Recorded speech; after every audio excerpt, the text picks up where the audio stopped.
Roger O'Gorman sent out a message in various languages inviting everybody to come here with no plan after that. It's a bit like throwing a big house party and then crying at the end of the night when your house is destroyed because there's 1,000 people after turning up because you sent out a message on social media saying party in my house tonight.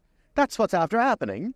And, to hide behind the legislation and paperwork and to hide behind, we can't do this and we can't do that. And yet you see the guy down the road, which is Sweden, or the guy in Denmark, or the guy in Spain, or the guy in Italy, who's saying, this is what we're taking, this is what we can facilitate, this is how we're going to manage it.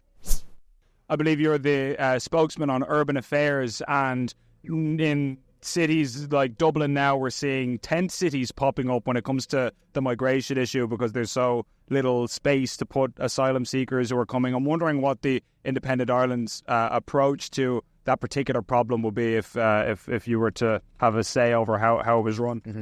Well, look, the reality here is that we have a government who told us that they could sort out the housing crisis, the housing emergency that's in this country, and then went off and took 80,000 to 100,000 refugees, plus additional extra people that have come into this country without a passport. I don't know how anybody in government thought that they could sort this problem out. It beggars belief. For me, as a spokesperson on urban affairs, as a spokesperson that's dealing with people in the cities, seeing the difficulties that towns, cities and villages across the country are experiencing, there's a very big approach that has to happen to this. We have to accept the fact that Ireland cannot take any more people in. We have to accept the fact by doing what the government has done previously, it has seriously affected our towns and villages. I'll give you Mallow for an example in my own constituency in Cork. Mallow has no beds for the night for tourists. So the knock-on effect for that, you have refugees who are in accommodation in Mallow town. That's fine. But you don't have tourists coming in taking a bed for the night in Mallow town. You don't have them buying dinner in the local restaurant. You don't have them buying breakfast in the following morning. You see that there's a huge knock-on effect which wasn't thought out and wasn't future planned. Certainly when it came to refugees and bringing them into the country and having an open door policy, which I'm against personally, but having that open door policy has a huge knock-on effect in communities, and that future-proof plan was never put together. And we have to say, government has to say, we got it wrong. We have to readdress this. We have to fix this. Nobody's admitting that. But everybody in the street knows that's happening. Every constituent that I'm speaking to, people that I'm talking to on the train, people that I'm talking to on buses, people that I meet outside my church, are saying exactly the same thing to me. How in the name of God did we leave it go this far?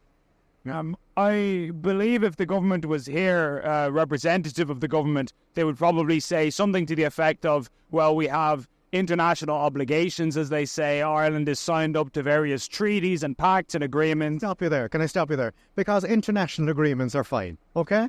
And we all accept what international agreement. We're all big enough to read international agreements. Why is the situation in Denmark so different to what it is in Ireland? 40,000 people in Denmark. Why is Sweden able to reject the refugee situation and deport refugees? So are you telling me that the European Union has a different rule for Ireland than it has for the rest of Europe? Because that doesn't make sense to me. And you can hide behind policies, and you can hide behind doors, and you can hide behind legislation and agreements. But the reality is, when you look at what mainland Europe is accepting from people and what it is accepting from Europe, what is being said by our government ministers here seems to be totally at odds of what's happening in the reality of mainland Europe. And that's very apparent in Denmark and extremely apparent in Sweden. So would you say then that Ireland's approach to this issue, while governments will lean on their commitments and say that their hands are tied, do you think that that's effectively an excuse and that there are things that... Because I suppose it seems like they're under such intense pressure. Roger O'Gorman in particular is under such heavy scrutiny when it comes to this issue. I would imagine if there was a readily available solution, they would go for it. I don't know. Do you have a view on that? Look, Roger O'Gorman sent out a message in various languages inviting everybody to come here with no plan after that. It's a bit like throwing a big house party and then crying at the end of the night when your house is destroyed because there's 1,000 people after turning up because you sent out a message on social media saying party in my house tonight. That's what's after happening. And, to hide behind the legislation and paperwork and to hide behind, we can't do this and we can't do that. And yet you see the guy down the road, which is Sweden, or the guy in Denmark, or the guy in Spain, or the guy in Italy, who's saying, This is what we're taking. This is what we can facilitate. This is how we're going to manage it. Look, government here are hiding behind NGOs. They're hiding behind pieces of paper that are archaic. And I'm fairly certain if you had a man or a woman who was representing this party, or was representing this government, who's representing this country, who went out to Europe and said, lads, enough is enough. We can't take what we have, and we're going to have assistance here. That's the answer to it. But look, there's another simple reality to all of this. We couldn't get our own housing situation right. I have people in my constituency earning 60,000, 70,000 a year and can't buy a house. We have a housing emergency. We can't build enough houses. We have young couples that can't get on the market. Additionally, we have people who lost their houses in 2008, 2009, who are in rental accommodation, who are coming up to the age of 65. Nobody is talking about them. What's going to happen to these people that will need council properties?